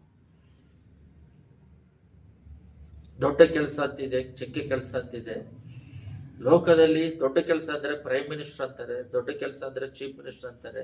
ಅಂತ ಪೋಸ್ಟ್ಗಳನ್ನೇ ಬೇಡ ಅಂತ ಹೇಳ್ಬಿಟ್ಟು ಬಿಟ್ಟು ಬಂದು ದೇವರ ಸೇವೆ ಮಾಡ್ತಿರೋರು, ಇದು ನಿತ್ಯ ಕಾಲವಾಗಿ ಉಳಿಯುವಂಥದ್ದು, ಸಂತತಿಯಾಗಿ ದೇವರ ರಾಜ್ಯ ಕಟ್ಟಲ್ಪಡ್ತಾ ದೇವರ ಬರುವಿಕೆಗೆ ಎತ್ತಲ್ಪಡುವ ಒಂದು ದೊಡ್ಡ ಕೆಲಸವನ್ನು ಬಿಟ್ಟು ಈ ಚಿಕ್ಕ ಕೆಲಸಗಳನ್ನ ದೊಡ್ಡ ಕೆಲಸ ಅಂತ ಹೇಳಿ ಜಾಗ ತಗೊಳ್ಳೋದು, ಮನೆ ಕಟ್ಟೋದು ತಪ್ಪಂತ ಹೇಳ್ತಿಲ್ಲ. ಆ ಸಮಯ ಬಂದಾಗ ನಡೀತದೆ.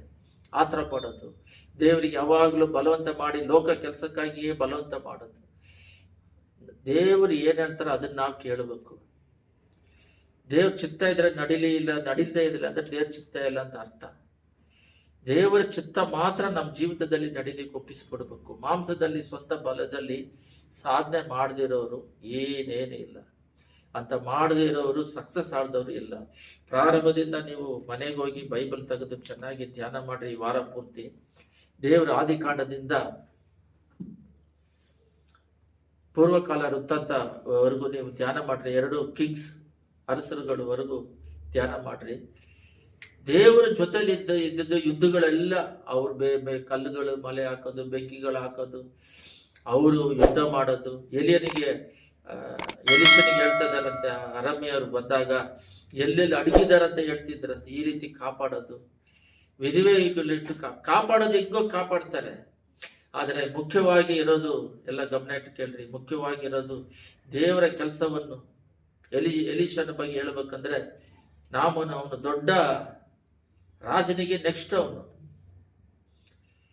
ಅವನು ಬಂದಾಗ ಹೊರಗಡೆ ಬಂದು ಕೈ ಇಟ್ಟು ಪ್ರಾರ್ಥನೆ ಮಾಡ್ತಾರಂದ್ರೆ ಅವನು ಹೊರಗೆ ಕೂಡ ಬರಲಿಲ್ಲ. ಹೋಗಿ 7 ಸಲ ನೀರಲ್ಲಿ ಮುಗ್ಗಿ ಹೇಳಿದ್ರೆ ಕೋಪ ಬಂದ್ಬಿಡ್ತದೆ. ಮುಟ್ಟಿಲ್ಲ, ಬಂದು ಮಾತಾಡಿಲ್ಲ, ನಾನು ರಾಜನಿಗೆ ನೆಕ್ಸ್ಟ್ ಅಂತಾನೆ.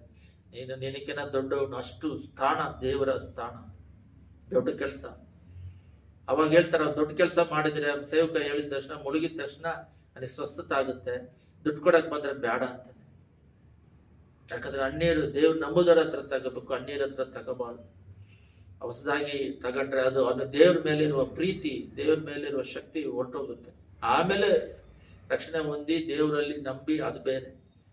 ಆ ಏಜಿಕೆಯನ್ನು ತಗೊಂಬಂದ ದೇವರ ಕೆಲಸಕ್ಕಿನ್ನ ಏಲಿಯಾ ದೇವರ ಕೆಲಸ, ಎಲಿಷಾ ದೇವರ ಕೆಲಸ, ಇವನಲ್ಲಿರುವ ಡಬಲ್ ಅಷ್ಟು ಇವರಿಗೆ ಬಂತು, ಟ್ರಿಬಲ್ ಅಷ್ಟು ಇವರಿಗೆ ಗೇಸಿಗೆ ಬರಬೇಕಾಗಿತ್ತು. ಅವನು ದೇವರ ಕೆಲಸಕ್ಕಿನ್ನ ಲೋಕದ ಕೆಲಸ ಓಡೋಗಿ ರಾಮನ ಹತ್ರ ಬಂಗಾರ ತೆಗೆದು ಬಜೆಟ್ ಬರೋಷ್ಟಿಗೆ ಆಕೃಷ್ಟಾಗಿ ಇವ್ನು ಹಿಡ್ಕೊಂತ. ಲೋಕ ಕೆಲಸವೇ ಲೋಕ, ಏನೋ ಪರ್ಮನೆಂಟ್ ಆಗಿ 1000 ವರ್ಷ. ನನಗೆ ಆಲೋಚನೆ ಬರ್ತದೆ, ಈ ಮನುಷ್ಯರಿಗೆ ದೇವ್ರ 500 ವರ್ಷ ಹಳೆ ಕಾಲದಲ್ಲಿ ಇದ್ದಂಗೆ 900 ವರ್ಷ ಜೀವನ ಮಾಡಕ್ ಬಿಟ್ರೆ ಏನ್ ಮಾಡ್ತಾರೋ ಗೊತ್ತಿಲ್ಲ. 60 ವರ್ಷಕ್ಕೆ ಮನುಷ್ಯನ ಕೊಂದಾಕ್ಬಿಡ್ತಾರೆ, ಇನ್ನೊಬ್ರು ನಾನ್ ಚೆನ್ನಾಗಿರ್ಬೇಕಾದ್ರೆ. ಇವರು ಸಾಯ್ತಾರೆ. 70-80 ಮೇಲೆ ದಾಟೋದು ಕಷ್ಟ ಆಗ್ಬಿಟ್ಟಿದೆ. ಸ್ವಲ್ಪ ಜನ ಈ 80 ವರ್ಷನೇ ಇಟ್ಕೊಳ್ರಿ, 80-100 ಯಾರು ಟಚ್ ಮಾಡ್ತಿಲ್ಲ. ಈ 80 ವರ್ಷಕ್ಕೇನೆ ಎಷ್ಟು ವಿಧವಾದ ಹೋರಾಟ ಬಾಳೋದಿಕ್ಕೆ. ಅದು ಉಚಿತವಾಗಿ ದೇವ್ರು ಕೊಡ್ತಾರೆ. ಮತ್ತೆ ಬರ್ರಿ ಸಾರಿ ದೇವ್ರ ರಾಜ್ಯವನ್ನು, ನೀತಿಯನ್ನು ಹುಡುಕಿದಾಗ ಲೋಕದ ಅವಶ್ಯಕತೆ ದೇವರೇ ಕೊಡ್ತಾರೆ. ಎಲ್ಲ ಕಡೆಗಳನ್ನ ಮುಚ್ಚಿ ಪ್ರಾರ್ಥನೆ ಮಾಡೋಣ. ದೇವರೇ, ದೊಡ್ಡ ಕೆಲಸ, ಚಿಕ್ಕ ಕೆಲಸ, ಲೋಕದಲ್ಲಿ ದೊಡ್ಡ ಪೋಸ್ಟ್ ಅಲ್ಲಿ ಇದ್ದವರಿಗೆ ಪಾಪ, ಓಹೋ ಇವ್ರು ದೊಡ್ಡ ಪೋಸ್ಟ್, ಇವ್ರು ದೊಡ್ಡ ಕೆಲಸ ಅಂತೀವಿ. ಅದೆಲ್ಲ ತಂದೆ, ದೇವರ ದೃಷ್ಟಿಯಲ್ಲಿ ನಿತ್ಯ ಕಾಲವಾಗಿ ಉಳಿಯುವಂಥದ್ದು ಪರ್ಸನಲ್ ಆತ್ಮ, ಕುಟುಂಬ. ನೋವನಿಂದನೇ ನಾವೆಲ್ಲ ಇದ್ದೀವಿ. ನೋವ ಒಬ್ಬ ಆತ್ಮಿಕದಲ್ಲಿ ಇಲ್ಲದೆ ಅಬೋಟ್ ಮಾಡಿ ಕುಟುಂಬವಾಗಿ ಕಾಪಾಡಲ್ಪಡದೆ ಇದ್ರೆ ಆ ಸದ್ಯದಿಂದ ನಾವು ಬರ್ತಾನೆ ಇರ್ತಿರ್ಲಿಲ್ಲ. ಎಷ್ಟೊತ್ತಿಗೆ ಭೂಮಿ ಅಳಿದು ಹೋಗ್ತಾ ಇತ್ತು. ಅಪ್ಪ, ನೋವ ಕುಟುಂಬ, ನೋವ ಒಬ್ಬ ನೀತಿವಂತನಾಗಿರೋದನ್ನ ಅವನ ಮೂಲಕ ಯೇಸು ನೀವು ಬಂದ್ರಿ, ನಾವು ಬಂದ್ರಿ. ಆದಮನ ಸಂತತಿ ಎಲ್ಲ ನೋವನ ಟೈಮಲ್ಲಿ ಎಲ್ಲ ಅಳಿದೋಯ್ತು. ಆದಾಮ ಯಾವಳಿಂದ ಒಬ್ಬರು ಮಾತ್ರ ರಕ್ಷಣೆ ಹೊಂದಿ, ನಾವು ಆದಾಮ ಯಾವಳಿಂದ ಬಂದಿದ್ರು ಕೂಡ ನೋವನ ನೀತಿ ನಿಮಿತ್ತವಾಗಿ ಇನ್ನೂ ಜನಗಳು ಇಲ್ಲಿ ಸೇರಿದ್ದೇವೆ. ದೊಡ್ಡ ಕೆಲಸ ಅಂತ ಹೇಳಿದ್ರೆ 100 ವರ್ಷ ಬೋಟ್ ಕಟ್ಟೋದು. ದೇವ್ರು ಏನ್ ಹೇಳ್ತಾರೋ ಅದನ್ನು ಮಾಡೋದು. ಅವರಿಗೆ ಸಪೋರ್ಟ್ ಆಗಿ ಒಬ್ಬರು ಇಲ್ಲ. ಗೇಲಿ ಮಾಡಿದ್ರೆ ಹೆಂಡ್ತಿ ಮಕ್ಕಳನ್ನ ಕರ್ಕೊಂಡು ಇರೋ ಆಸ್ತಿ ಪಾಸ್ತಿನೆಲ್ಲ ಕಳ್ಕೊಂಡು, ಹೆಂಡ್ತಿ ಕೂಡ ಮಕ್ಕಳು ಕೂಡ ಸೊಸೆ ಕೂಡ ಏನು ಇಷ್ಟು ದುಡ್ಡುಗಳನ್ನ ವೇಸ್ಟ್ ಮಾಡಿ ಈ ಬೋಟ್ಗಳನ್ನ ಕಟ್ತಾ ಇದೆಯಾ ಅಂತ ಹೇಳಿ ಯಾರು ಹೇಳಿಲ್ಲ. ಅವ್ರು ಕಟ್ಟದೆ ಹೋದ್ರೆ ಅವರು ಅಳಿದು ಹೋಗ್ತಾ ಇದ್ರು. ಎಸಯ್ಯ, ದೇವರ ಕೆಲಸ ದೊಡ್ಡದು, ದೇವರ ಕೆಲಸ ದೊಡ್ಡದು. ದೇವರ ತಂದೆ ಅವ್ರ ಜೊತೆಯಲ್ಲಿ ಇರ್ತೀರ. ಯೇಸುವೆ, ಪ್ರಾರಂಭದಲ್ಲಿ ತಂದೆ ಮಾಂಸವಾಗಿ ಸ್ವಂತ ಬಲದಿಂದ ಸಾಧನೆ ಮಾಡಿರೋರು ಏನಿಲ್ಲ. ಕಡೆಯಲ್ಲಿ ಅವರು ಅಳಿವು ಘೋರವಾಗಿದೆ. ನೆಮ್ಮದಿ ಸಮಾಧಾನ ಇಲ್ಲದೆ ಇರೋರು. ಲೋಕದ ಹಣ ನೆಮ್ಮದಿ ಕೊಡುತ್ತಾರೆ, ಹಣ ಇರೋರಿಗೆ ಸಮಾಧಾನವಿಲ್ಲ. ದೇವರು ಹಣ ಎರಡು ಇದ್ದವರಿಗೆ ಸಮಾಧಾನವಿರುತ್ತದೆ. ಯೇಸುವೆ, ಹಣ ಇಲ್ಲದೆ ಹೋದ್ರು ದೇವರಿದ್ರೆ ಸಾಕು. ಒಂದು ದೈವಿಕವಾದ ಸಮಾಧಾನ, ಪರಲೋಕ ರಾಜ್ಯ ಸಿಗುತ್ತದೆ. ಇತರರಿಗೆ ಬೆಳಕಾಗಿ ಎಷ್ಟೋ ಜನನ ಬಿಡುಗಡೆ ಮಾಡುವ ಒಂದು ಅಭಿಷೇಕ ಇರುತ್ತದೆ. ಯೆಸಯ್ಯ, ದೊಡ್ಡ ಕೆಲಸವಾಗಿರುವ ರಾಜ್ಯ ಕಟ್ಟಲ್ಪಡುವ ಕೆಲಸವನ್ನು ಬಿಟ್ಟು ಲೋಕದ ಕೆಲಸಕ್ಕೆ ಹೋಗಿ ಅದು ದುಡಿಮೆ ಮಾಡೋದೇನೋ, ತಿನ್ನೋದೇನೋ, ನಿದ್ದೆ ಮಾಡೋದೇನೋ, ಒಂದು ಮೃಗಗಳ ಹಾಗೆ ಬದುಕ್ತಾ ಇದ್ದೀವಿ. ನನಗೆ ಸಾಕ್ಷಿಯಾಗಿ ಜೀವಿಸಿ ಇತರರಿಗೆ ಬೆಳಕಾಗಿ ಬಿಡುಗಡೆ ಮಾಡುವ ಒಂದು ಜನಗಳನ್ನ, ಪಾಪದಲ್ಲಿರೋರನ್ನ ಬಿಡುಗಡೆ ಮಾಡುವ ಒಂದು ಅಭಿಷೇಕ, ಆತ್ಮ ಭಾರ, ದಾಹ ಕೊಟ್ಟು ನಡೆಸ್ಕೊಡ್ಬೇಕಾಗಿ, ಅದಕ್ಕಾಗಿ ಇನ್ನು ಇರುವ ಆಯುಸ್ಸನ್ನು ಒಪ್ಪಿಸಿಕೊಡ್ತಾ ಇದ್ದೇವೆ. ಅಲ್ಲಿ ಕೂಡಿ ಬಂದ ಪ್ರತಿಯೊಬ್ಬರನ್ನ ಕರದಲ್ಲಿ ಒಪ್ಪಿಸ್ತಾ ಇದ್ದೇವೆ. ನಡೆಸಿರಿ, ಆಶೀರ್ವದಿಸಿರಿ, ಮಹಿಮೆ ಹೊಂದಿರಿ, ಘನ ಹೊಂದಿರಿ. ದೊಡ್ಡ ಕೆಲಸ ಇದೆ, ಚಿಕ್ಕ ಕೆಲಸವಿದೆ. ಈ ಚಿಕ್ಕ ಕೆಲಸ, ಲೋಕದ ಕೆಲಸ ಎಲ್ಲವೂ ಚಿಕ್ಕದೆ. ಆದ್ರೆ ನಾವು ಲೋಕದ ಕೆಲಸ ದೊಡ್ಡದು ಅನ್ಕೊಂಡು ದೇವರ ಕೆಲಸ ಚಿಕ್ಕದು ಅನ್ಕೊಳ್ತಾ ಇದ್ದೀವಿ. ಅಪ್ಪ, ದೇವರ ಕೆಲಸ ಚಿಕ್ಕದು ಮಾಡಿದ್ರು ಅದು ದೊಡ್ಡದು ದೇವರ ದೃಷ್ಟಿಯಲ್ಲಿ. ಅದನ್ನು ಮಾಡಿದವರು ಇನ್ನುವರೆಗೂ ಎಸೆಯ ಅವರ ಸಂತತಿಗಳು ಇನ್ನುವರೆಗೂ ಆಶೀರ್ವದಿಸಲ್ಪಡ್ತಾ ಇದೆ. ಯೇಸುವಿನ ನಾಮದಲ್ಲಿ ಕೂಡಿ ಬಂದ ಪ್ರತಿಯೊಬ್ಬರು ದೊಡ್ಡ ಕೆಲಸವಾಗಿರುವ ಆ ಕೆಲಸವನ್ನು ಮಾಡೋದಕ್ಕೆ ಒಪ್ಪಿಸಿಕೊಡಬೇಕಾಗಿ, ಅದಕ್ಕೆ ತಡೆಯಾಗಿ ಬರ್ತಿರುವವರು 4 ಸಲ 5 ಸಲ ದೇವ್ರ ಕೆಲಸ ಮಾಡೋದಕ್ಕೆ ಈ ಸೈತಾನನ ತಡೆಯನ್ನು ತರ್ತಾ ಇದ್ದಾನೆ. ಅದಕ್ಕೆ ದೇವ್ರ ಕೆಲಸ ದೊಡ್ಡದು, ನಾನು ಮಾಡದೆ ಬಿಟ್ರೆ ಅದು ಸ್ಟಾಪ್ ಆಗುತ್ತೆ, ಅದು ಕೆಲಸ ನಿಂತು ಹೋಗುತ್ತೆ. ಅದನ್ನು ಮಾಡದ ಹಾಗೆ ಏಸಯ್ಯ ಇನ್ನು ಸತತವಾಗಿ ದೊಡ್ಡ ಅಪ್ಪ ಇನ್ನೂ ಹೆಚ್ಚಾಗಿ ಮಾಡೋದಕ್ಕೆ ಕೃಪೆ ಕೊಡಬೇಕಾಗಿ ಯೇಸುವಿನ ನಾಮದಲ್ಲಿ ಬೇಡದಿದ್ದೇವೆ ತಂದೆಯೇ. ಆಮೆನ್.